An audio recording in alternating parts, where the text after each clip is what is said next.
Welcome to Momentum Magnet, a podcast to inspire your growth. I'm Karen Morales, and your host in helping you find ways to make positive changes for your business, health, relationships, and life. We always have a path to a happier ending, so let's get started today. Hello, and happy Friday. Another Friday in August in what seems to me to be the longest summer in the history of the universe. I don't know if you feel that way, but I most certainly do. So one of the things that I have heard so much in my own personal life and with my clients over the last few weeks is, what about September?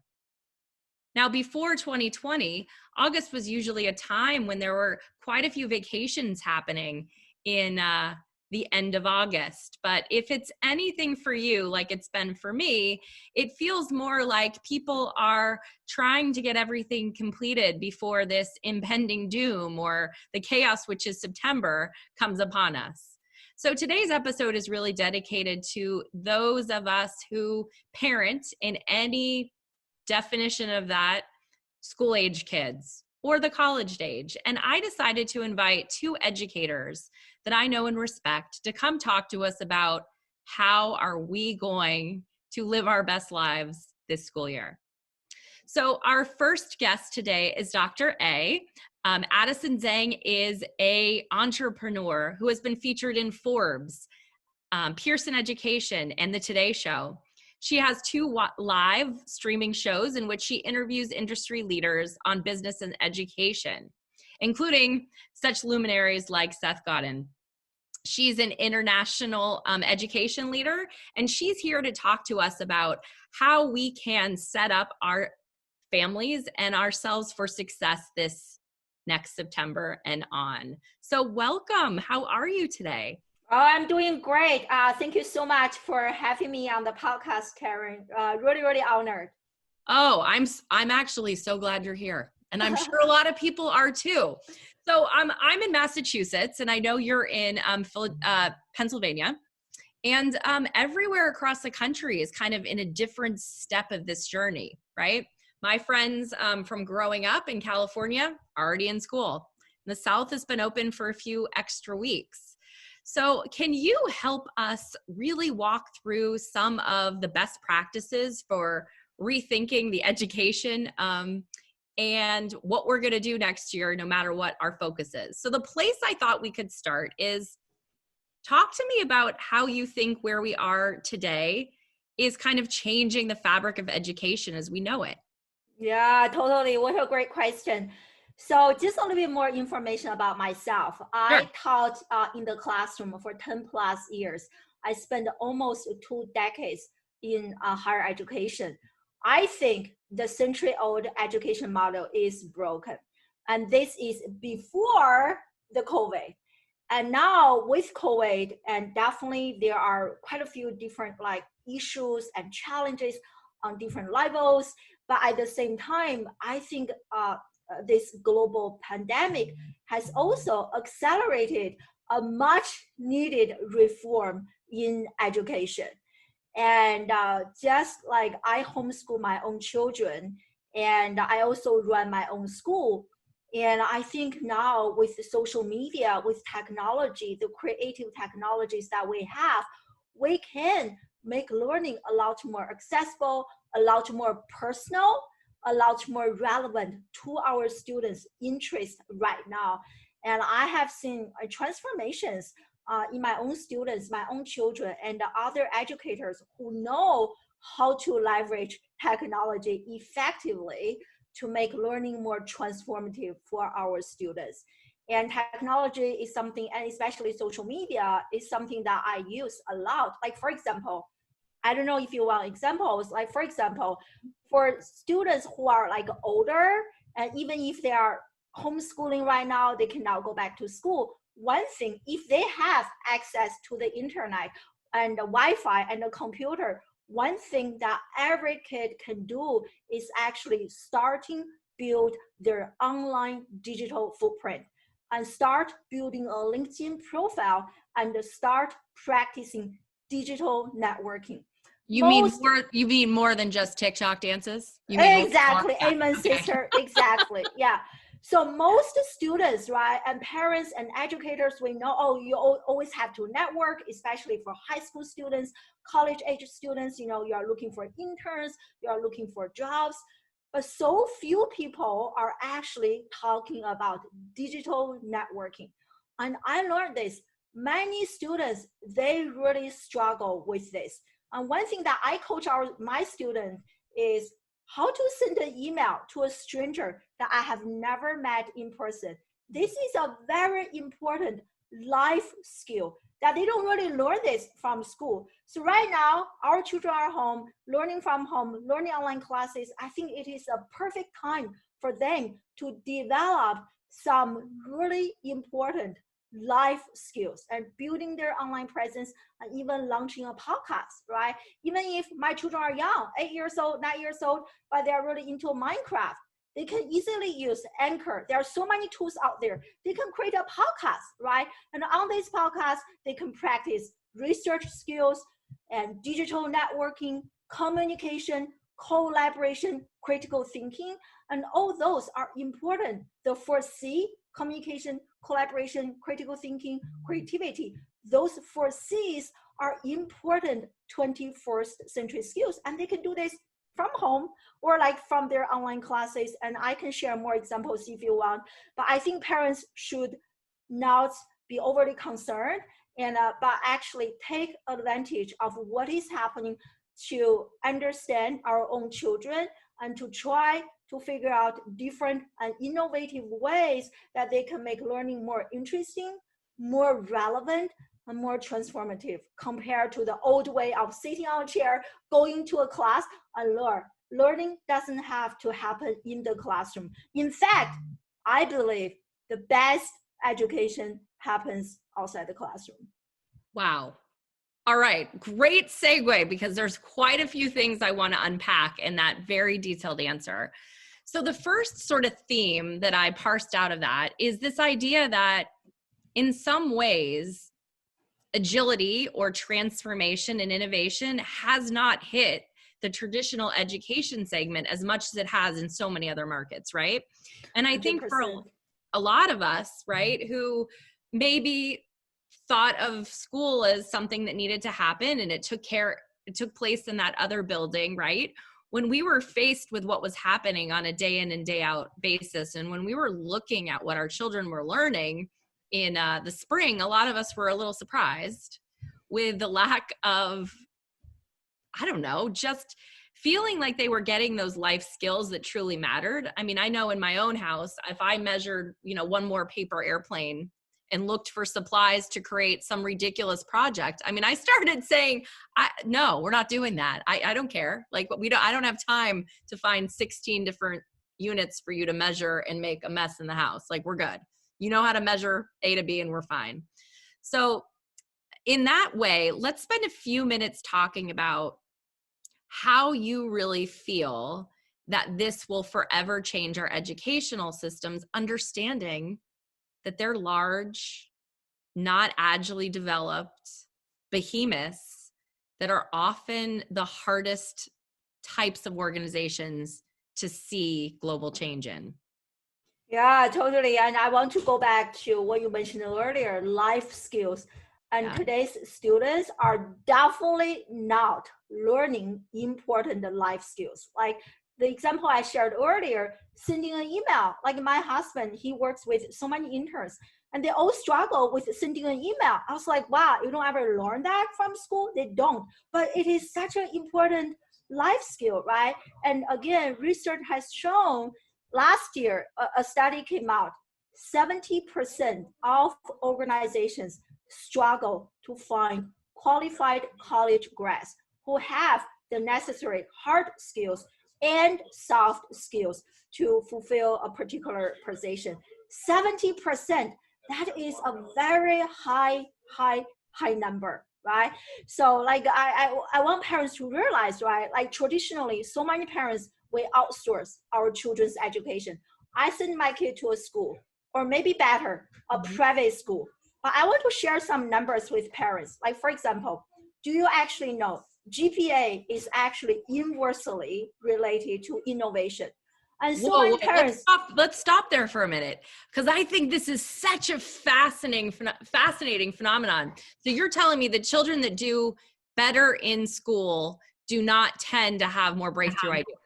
100%. So the higher the GPA, the less likely that the kid is to innovate. The lower the GPA, the so-called C students, B students, the lower the GPA, the more likely that those children are to innovate. And this is a very large study based on children from the United States, from Canada, from a few international countries. But when you ask a parent, when you go to school and where parents pick up the kids, and you will hear the parents ask the children, hey, how many A's, what's the score, this and that. We're only looking at IQ, academic performance, but we are missing the bigger picture for sure. Yeah, that's really, really interesting. I mean, I'm a mother of a dyslexic.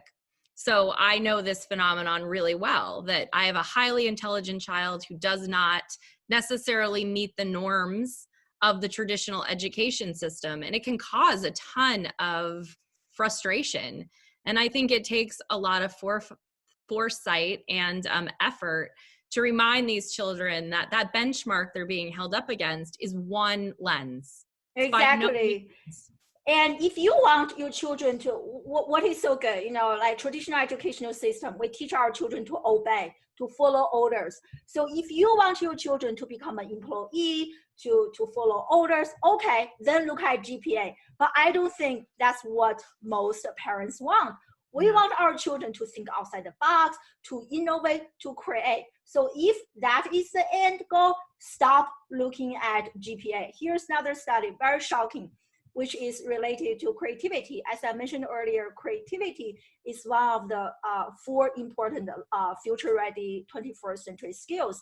So the study was conducted by NASA, and they examined a group of children, and they want to see how well they can think divergently and in terms of creativity. And so they asked 4 years old, 5 years old, hey, children, how many ways can you think of using a paper clip? So the 4 years old, 5 years old, they were like this, and that, hundreds of. So they scored 98% in terms of divergent thinking and creativity. 5 years later, the same group of children, that number dropped from 98% to 50%. And another 5 years later, the number continued to drop. By the time they graduate, college, professionals like adults, and that number dropped to 2%. So from 98% to 2%, what happened? They become more educated. And so I really want parents to think about those studies, right? As I mentioned earlier, and I think COVID is a good opportunity for parents to actually take control of their own children's education, right? So maybe you don't have the time, but at least there are so many coaches, alternative learning platforms, alternative educational programs out there. Do some research to supplement the traditional education. And I mentioned earlier, many parents, they think, oh, I'm sending my kid to a private school. Everything is taken care of. But guess what? Here's another study.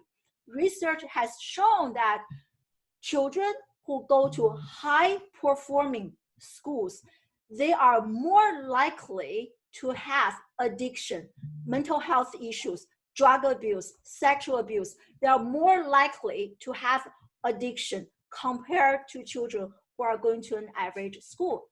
I mean, all I can say right now is I'm feeling a lot better because I am not a high performing school. I'm a low performing school. And now that I know that I have a positive correlation with good outcomes, I'm actually feeling a lot better right now.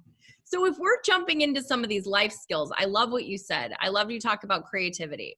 I like when you talk about innovation. So those core life skills that we could use as parents to ladder into whatever educational process we're trying to solve in the fall, what would be the top 3 you think we should all be thinking about in terms of the soft skills or life skills, maybe even more important skills equation? Totally. You mentioned communication, very important skill, right? Like digital communication, interpersonal communication, very important skill. And another one, collaboration. And many people actually really struggle with collaboration. And again, going back to social media, I think children can easily use social media to collaborate with other students from different countries.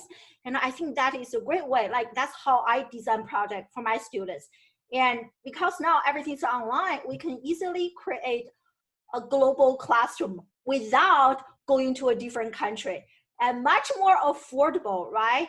And doing that. So communication and collaboration. Another thing I think is really important is emotional intelligence. Yeah. And again, research has shown that EQ is actually 2 times more predictive of a person's long-term success than IQ. And many educators. Let's stop there, right? Yeah, I mean, so much goodness in here. EQ is more predictive than IQ. And what is so interesting about that is the majority of traditional educational systems don't have any way of measuring EQ or a way of really, I don't know, testing or enabling some sort of analysis. So when you say EQ, talk to me a little bit more about what exactly that means. Totally. And not only they don't know how to measure, they don't even talk about it. I feel like EQ is something that, especially for teachers, they need to learn EQ so we can better coach the students.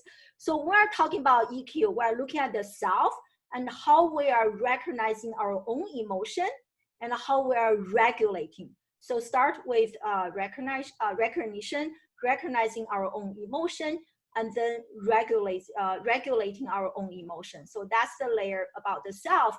The second layer is about other people, social interactions, how good we are in terms of reading social cues, managing interpersonal relationship management, and showing empathy and sympathy toward each other. So kind of 2 layers. One is managing yourself. The second one is looking at the relationship that we have with our roommates, our classmates, with our professors. So managing conflicting relationships or just like interpersonal relationship. So that is what we are talking about in terms of emotional intelligence. The students, they don't really learn that, especially the self part. Many students come to my program, they have very low level of self-confidence. They don't really know what they want in life.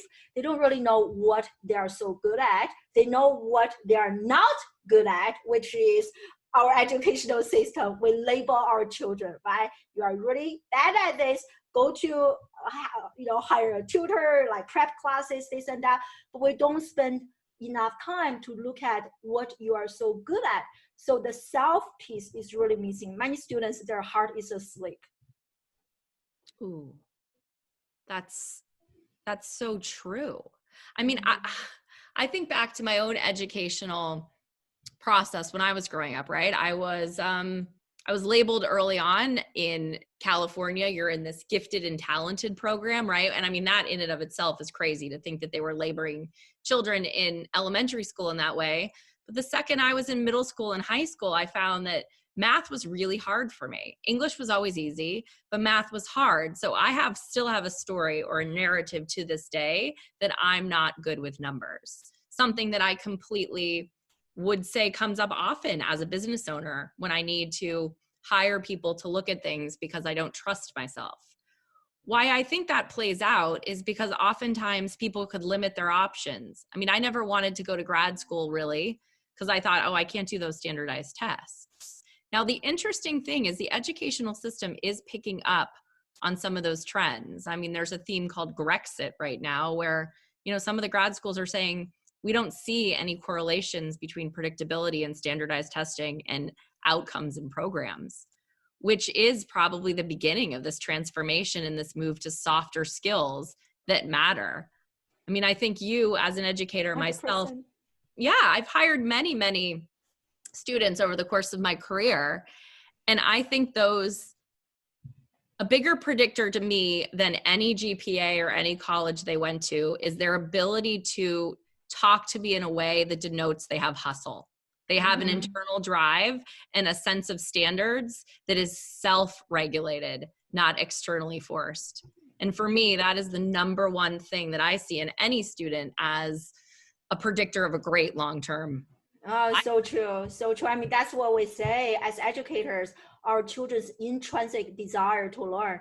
And like children all have that, this inner desire to learn, but slowly, because traditional educational system, what do we do? Reward and punishment, right? If you do something good, even when our children are very young, you get a flower, you get like a piece of cookie, chocolate, we reward and we punish. So when you do that over the course of 2 decades almost, and the learning has become learning, therefore I can get a cookie, I can get a flower, my parents, my mom, my dad, my grandparents will give me something. So if we do that over a long period of time, just like how we train cats, how we train dogs, and we are taking away our children's intrinsic desire to learn.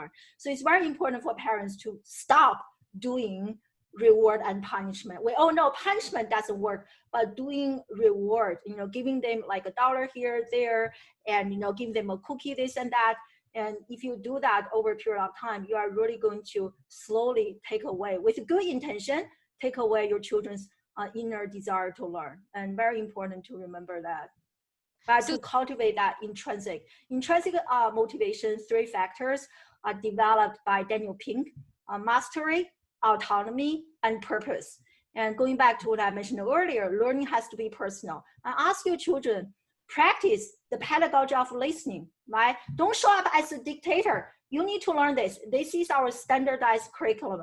Our children are not standardized. We should stop using a standardized curriculum because standard doesn't really exist. Every kid learns very differently. So what we need to do is stop showing up as a dictator. Do this, do this, do this, but actually show up as a collaborator. What are you interested in? Practice listening. Listen to your own children. I have 2 children myself.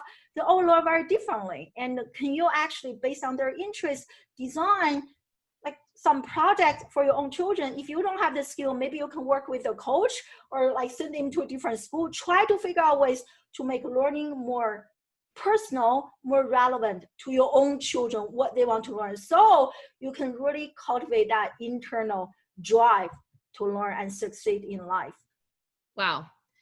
So I'd love to leave each family who is listening to what you're saying with one small thing they can implement in their homes. And I also want to caveat this to say, we understand that the majority of the people that we're reaching right now have the privilege to be able to put food on their table, to not worry about the day-to-day survival that a lot of families are facing right now during this crisis, right? So we are even privileged to be having this conversation and feeling like there is space in our lives to actually try to add more in a time that's pretty complicated for most of us. But with that sort of caveat, I'd like to understand, for a high schooler, middle schooler, and an elementary child, what is maybe one thing for each group that a parent could try to teach next year in a way that doesn't feel overwhelming or that they have to take on homeschooling completely themselves? Oh, great question. And so for me, I do have that education background. So everything I do, I think, oh, this is so simple. So just keep that in mind. So some of the things that I suggest may be like a lot for you, but it's very hard for me to go back to my original point. So for high schoolers and even like middle schoolers, and the one thing that I really recommend is that parents, they need to understand that the next generation, they are entering today's show me economy. And so what I mean by show me economy is when you look at the traditional economy, right? And when you apply for jobs, you have a piece of paper, and on that resume, you are telling other people how good you are.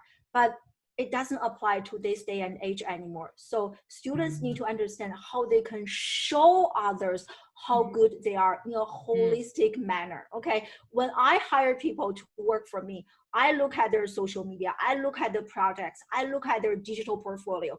And many schools, they are actually not doing this. So if you can pick up one platform, it doesn't matter, on Instagram, or my personal favorite is on LinkedIn, maybe slowly create a LinkedIn profile, right? Add a picture, add like a bio, like take some baby steps. And if your children already have a LinkedIn profile, the second step that I recommend is to really practice digital networking. And I cannot say this enough, because so many of our children, they choose a major before they have a conversation with the people who are actually practicing this major in real life. I made this mistake. I chose a major before I had a conversation with a professional who can really tell me what is going on with this major, as opposed to a few theories I learned from a few different textbooks, because there is a big gap between what is happening inside the classroom and what is happening outside the classroom. So if you could really help your children to use LinkedIn to practice some digital networking, here's a simple trick. Do a hashtag search. If your children are really into fashion, do a fashion hashtag search. And when you do that hashtag search, you can easily identify other people who are also passionate about fashion. So can your children send a message to them to cultivate that connection and start having a conversation? To me, that is something really simple, and it is free, like 10 minutes a day. And slowly you can build these digital connections that you can tap into even before you graduate, even before you are going to spend 8 years to a major. So you can kind of know what you want more in life, have more clarity on a very expensive major that you're going to invest in. That's perfect. And I think you could bring that down a level. So for example, my middle schooler wants to be a historian if he's not a professional YouTuber. So he could do a little exploratory during the course of the next year, even if they're younger. My daughter wants to be an artist. So you could do a little bit work around those ideas to unpack. 100%. And understand. Can I just add another simple Sure. point? Like traditionally, when parents think of my children's friends, their friends are just like the classmates, the same peer group. And but now with the social media and technology, we don't have to. My friends can be vertically different age group in different country, not just in my same peer group. And to me, that is the true power of technology. The true power of social media is to really bring those connections without going to those countries, without going into those different communities. Thank you, Dr. A. That was incredibly helpful. Thank you. I wanted to stop there. So today's purpose in this conversation was really trying to break down what's happening with school in 2020 in two ways. The first piece was really getting under the idea that the transformation of the educational system as we know it can have benefits. It is time for there to be some change in the way we think about education for our youth. And sometimes reframing what can feel like a hardship for a lot of us who are used to these kids going off to school every day and coming home is a good place to start. The second piece that I want to focus on today, I've invited another guest, Kathy Fritz, to really talk about how you can be an effective parent or helper in a household with a child doing virtual learning. So Kathy has actually taught at a virtual school for 7 years in many roles: a teacher, a mentor, a group coach, a curriculum writer. She has since moved into a private coaching role, but that 7 years of experience and her own as a mom of 2 kids learning in the spring is one of the reasons I wanted to have her today. Welcome, Kathy. How are you? Hi, Karen. I'm doing really well, thanks. How are you? Great. So I have both you and Dr. A here today to help the lost and otherwise clueless parents across America understand how 2020 can be a transformationally positive year in their homes and with their students. And one of the things I would love for you to start with, Kathy, is just talk to us a little bit about how your online learning experience and curriculum as a teacher went. And then maybe you can tell us a little bit about what are some of the positive things that parents can do to help students succeed in that environment. And then I'll give you a chance to, Dr. A, to weigh in. Absolutely. So the online school that I came from was structured very differently than how the online schools are being structured for our kids. So let me tell you a little bit about what I did first. So when I was working in a virtual school, the students and I always worked asynchronously with opportunities for synchronous live meetups. So I would chunk my time, and I would have certain time for emailing. I'd have certain time for my scheduled appointments. I had drop-in office hours, like a lot of our teachers are having. But I also had a chat bot that was on during my office hours and anytime I was working. So really students could access me through that chat bot whenever I was online. I had monthly appointments with students and their parents. We really talked a lot in virtual education about the importance of that triangle, and that there should be, support and relationship built within that triangle, not just between the teacher and the student. And that's a very new phenomenon, I think, for a lot of folks, right? I mean, I know that my experience with teachers, unless I was volunteering to be a room parent or something, was really the twice a year check-in. So that idea of being actively involved in your child's education scares a lot of people. I think a lot of parents are afraid of stepping on toes. Like nobody wants to be labeled as that parent where, you get handed off to the next teacher and they're like, oh, look out for so-and-so, she's going to be very active. What I learned about through virtual education is how positive the student-parent-teacher relationship can be when it's approached from a position of we all want to support this child's learning. And I, as a teacher, I gave parents a lot of guidance and how to do that. And now as a parent, I look to my kids' teachers for that kind of guidance because I'm not an expert in elementary ed. I'm certainly not an expert in special education. One of my children has an IEP, so I look to them for that expertise. So I think if parents, approach the relationship that way, I think it can be an incredibly positive experience. That's great. Dr. Ray, do you have anything to add about that idea of kind of working with students and the teacher? I totally agree. I think parents should be a part of their own children's learning journey, for sure. And also, if they have some extra time, read some articles to know at least the trends, what is happening. So I agree. One of the things that I struggle with personally, working mom in the home, is looking at some of these schedules, right, that have been provided for next year. There really is no regularness, or that's not even a word. I'm making that up. I don't even have a word. They're not predictable, right? So when I'm looking at structuring my day, there's no way to really decide I'm going to have a meeting free time in this block of every day so that my office hours are to help my e-learners. It really every single day, and for us, every other week is different. So in that type of an environment, is it right to think that without some level of more predictability, children will struggle? Or is that a misconceived notion that really kids are adaptable, and even if every day looks different, they can still survive and thrive? So I think you're kind of right on both points, Karen. And I think what we're going to have to do as parents is take what the educators have given us and then create a schedule that's going to work in our home. I'm looking into some alternatives for my kids next year for, some additional programming. And it's very possible that I will come to the educators and say, on this day every week, they will not be either in school or in hybrid, in remote. I'm going to take them and do something different, and I'm going to bring them somewhere else. And I expect educators to be on board with that because, again, we're all trying to just do right by our kids.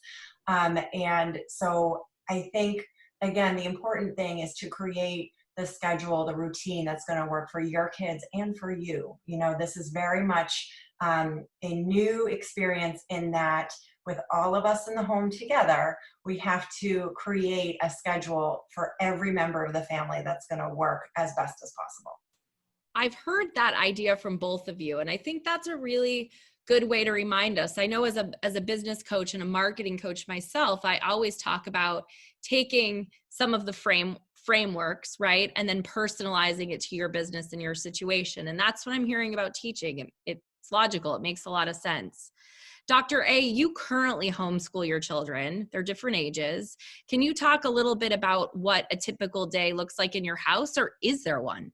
Oh, there's definitely no typical day, and every day is different. I think that's the beauty of homeschooling. So when I first started homeschooling, and I made the same mistake that I think many parents who are homeschooling their children for the first time tend to make, which is we make school at home. Like whatever they are supposed to do at school, we just, hey, do this, 8 a.m., do this, we duplicate school at home. And nowadays, oh, that is not homeschooling. I think the beauty of homeschooling is that you can really make learning personal. Like every day, my children are different. And sometimes they can spend the entire morning doing Minecraft, or sometimes they will spend the entire morning doing math. And sometimes they will spend the entire morning doing drawing. And when they are in the flow, I don't want to interrupt them. Like, it's time to have lunch. It's time to do the next class. I don't do we don't work like that. So every day is different, and every week is different. And because my husband has a really flexible schedule, I also have a very flexible schedule. So we can kind of make that work. But we do supplement with online classes from different places. And with those online classes, we always choose a schedule that works with our schedule. And I think traditional education system needs to understand they need to give parents more options. Otherwise, they are going to lose the edge, right? Because there are so many alternative schools, and people are not stupid. And if I'm investing this much of money and into the education program, I want more personal learning environment. I want smaller sizes, and I want a better schedule that can work for me. I mean, there are alternative schools that you can do that. So I think that is another thing that needs to be disrupted in the traditional learning environment. But yeah, in terms of schedule, we do every day is different. Kathy, is that your experience with both your kids this spring and the children you used to teach and coach? So the typical virtual course allows for a lot more independence and honoring of a student's timeframes than the brick and mortar version of remote learning. So as I've seen it develop, it's been a little bit challenging for me as an educator to say, oh yeah, this is what remote learning is. It really isn't. It's brick and mortar being put into this remote space as best as they can. And you know what? I wouldn't want to be trying to do it. Like, I think they are doing the best that they can. At home, we found that more flexibility helps most of the time, and that rigidity was where we ran into problems. I understand that. One of the things that I'm grappling with as a parent when I look at these schedules is, for some of the older children, middle school and up, I'm seeing 3 and 4 hours of continuous blocks of Zoom online education, right? And I feel like that's similar to being on a 3 to 4 hour conference call. I mean, clients, I'm not going to say this about everything, but if I'm an active participant in a long conference call, I'm all in.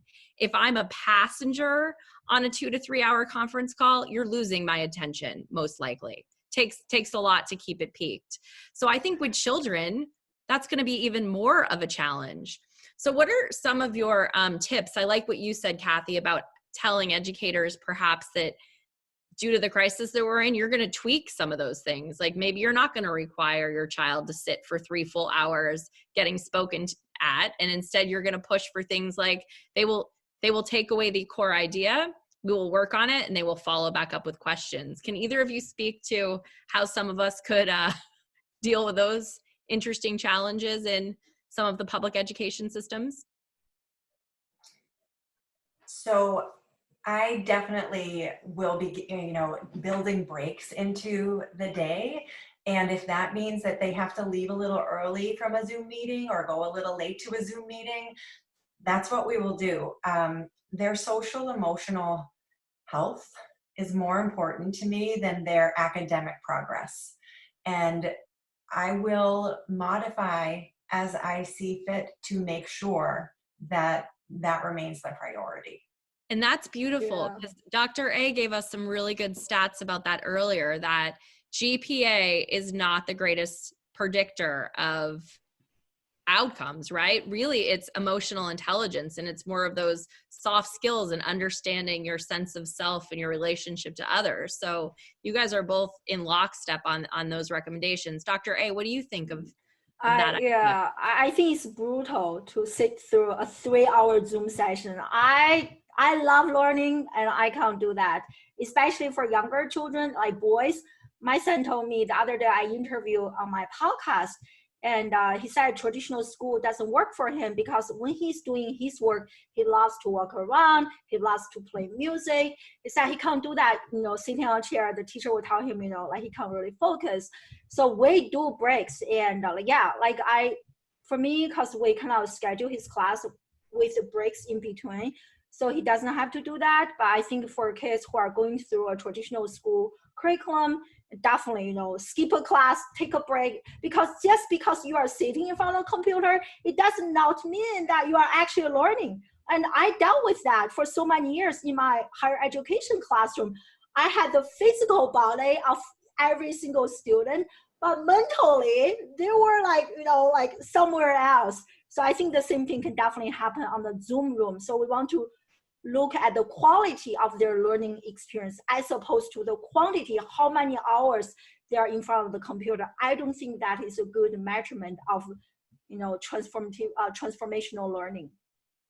And to Dr. A's point there, parents, you know your children, you know what coping mechanisms work best for them. And so we have an opportunity. Like one of my children does so much better if his jaw is engaged. So, I put him in front of the Zoom meeting, I mute him, and then I let him eat popcorn because it helps him. Now he can't do that in the regular classroom because another kid wants popcorn and, we've got allergies and all that kind of stuff. So we do have an opportunity here to use our knowledge of our children and their strengths and their needs and make it as positive as possible for them. Do you think that the traditional education system that's not set up for this personalized learning, do you think these principals and these teachers are going to be willing to adapt to these types of personal needs from parents? I mean, what we're talking about are truly educational in mind. I mean, I've heard the other side of the equation, which is people asking school boards to make people promise they'll never leave their house again if their kids come to school. I mean, real extreme desires to control other people's behavior. But I think what you're saying is beautiful, and this time of transformation is here for the educational institutions. But my real question is, are they willing and open to adapt? Based on my experience in the spring, which was very limited, obviously, I do think they are, because when I would go to the teachers with a question or a gentle statement about what we were or weren't doing, they were on board. Beautiful. I love that. And Dr. A, you're living more outside of the traditional system, and you're really doing coaching. So what's your answer to that? So I'm totally I'm kind of outside the system, but I still remember the days when I was teaching inside the classroom, and I think we have great teachers who are really well-intentioned, who want to serve, who want to make things work. I think it's the system that is very broken, and it is very hard to change, to implement effective policies. I think, I think if we want to have effective changes being implemented in the online classroom, we absolutely have to have buy-in from school leaders, from principals, those people who are making decisions, so that we can give teachers more support, because teachers already, they don't make so much money, they make so little money, and then we're asking them to do this and that. And I think having more support and resources from the leadership will make a huge difference to make some of the changes that we are discussing right now much easier to be implemented in the classroom. Kathy, what's the best path forward? So if I'm listening and hearing what you have to say, and I'm thinking, I already can think of adaptation A, B, and C that my own children will need for all of our sanity for next year, right? It's not just about the children, but it's about everybody who lives in the home, anybody who might help. It's all of us have to survive through 2020 and 2021 in a positive way. So is the best means to go straight to the teacher before talking to a principal or another kind of administrator if you're trying to make some personalized tweaks to a schedule? I think so, Karen, because we're, as parents, we're not trying to change the system right now. We're just trying to do right by our kids for the next year. And I really believe to what Dr. A said, that teachers want to serve. They want to make things better and easier for our kids. And because we are the experts in our kids, they are willing to listen. I caution parents from asking for something that asks, a teacher for something that's really outside of his or her scope and job description. But again, I don't predict having any pushback on tweaks that I plan to make to our daily schedule because it's in my kids' best social emotional interest. I think, again, my focus this year really is less on the academics and more on the social emotional health of my kids. And that is exactly what Dr. A had said. I mean, she talked a lot about these skills, communication skills, creativity, self-ownership being really important life skills to teach in this year so that everybody could survive and thrive. Well, this is really helpful. And I know both of you work directly with parents and students. So if somebody's listening today and thinking, Dr. A, I'm interested in learning about your homeschooling or your coaching of high school kids, trying to figuring out what they want to do with their life, how could they reach you? So they can find me. My website is classroomwithoutwalls.ai. And on my website, they can find my LinkedIn, different social media platforms. My email is ai@classroomwithoutwalls.ai. Fabulous. And I really did love your idea of the borderless classroom and this idea that this moment in time would really allow kids to connect with people across the globe. I think there's something so beautiful and transformational about that. So I really thank you for your time. And Kathy, can you talk a little bit about what you're doing right now on the educational end? So I work with just a small number of high school seniors on their college essay process. My other coaching is really outside of education. Perfect. And if somebody wants to reach out to you on the writing, coaching, and essay writing, how would they do that? You can go to my website, kathyfritzcoaching.com. That's Kathy with a Kathy, Fritz, Fritz. Or you can email me, Kathy@kathyfritzcoaching.com. And parents or mothers, if you're feeling a lot of stress coming into next year, Kathy also works on health coaching, specifically on hormonal balancing for women. So if you need some help with more than just what math you're teaching next year, she's also a fantastic resource. She really does have a really broad basis of information to share. Well, ladies, I think I'll leave everybody with this. I know in business and in the hard times of my life that I've been in, the best place to start when facing something that feels challenging is a reset of expectations.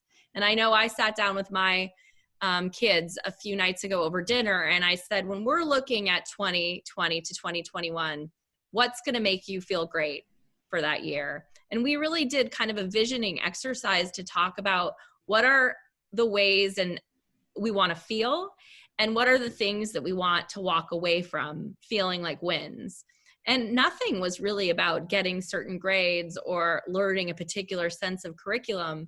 It was all about expanding friendships, expanding their ability to operate in the world. My son wants to monetize a YouTube channel. I'm like, okay, well, we can work on that next year. So I think sitting down and having those discussions and explorations about what success looks like. And like Kathy and Dr. A said, I found the spring to be really stressful. And I think it was partly because of my mindset. My mindset was one of survival, not of thriving. So as I enter this next year, I'm really trying to think about how could it feel fantastic and what would that look like? And I agree with both of you that it's much more about the soft skills and the life lessons and our way of relating to each other in new and personalized ways than being on every Zoom call and crushing every test. I doesn't matter to me. So parents, as you enter this next year, think about some of these things and reach out to our experts if you need a little more coaching. And I wish all of us the best in this next year after a summer that has never been longer, is what I would say.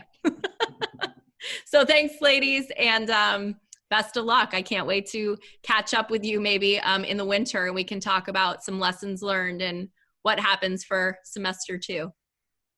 Thanks, Karen. Okay, thank you guys. All right, bye-bye. Thank you for listening to Momentum Magnet. We're here every Friday at 1 p.m. Eastern Time to share inspiring comeback stories. We want to hear your reviews and love getting your subscriptions on iTunes and Spotify. For show notes and past episodes, visit momentummagnet.com. I'm Karen Morales, keynote speaker, writer, and founder and CEO of Marketing Magnet, a fast-growing marketing agency for purpose-driven companies.